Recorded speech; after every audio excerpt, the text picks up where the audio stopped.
I think one of the tough things about management is you have to get rid of the bad people. And so very often you have people who are unwilling to get rid of the bad people. Bad could be because their culture's bad. It also could be because they're not good. They're not good enough. So in meritocracy, people say, Joe deserves the job, or good old Joe, and he's been here a long time, and that doesn't mean they deserve the job. And in sports, if you're not batting .250, you're not going to be playing second base. And it's very easy to take out a pitcher who's not doing a good job. In business, they're left in those jobs for a long time. I'm not saying treat them disrespectfully.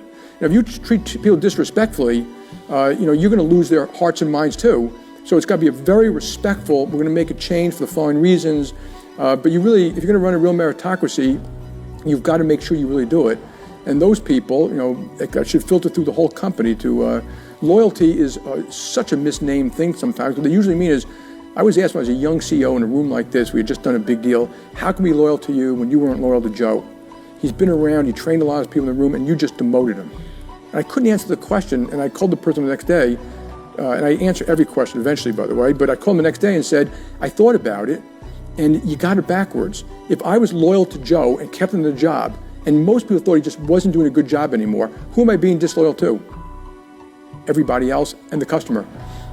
And so it's a hard thing to do, and that's the hardest thing to do in management, right there. And a lot of you will fail doing it because the other thing that happens in management, you're owned by the staff down the hall. And they I'll take care of it. Don't worry about it, I'll take care of it. Basically, that becomes a club.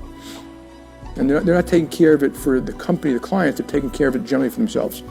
And so you have to be very, very careful in management about why you're doing what you're doing, and who gets to speak up, and who's in the room, and things like that.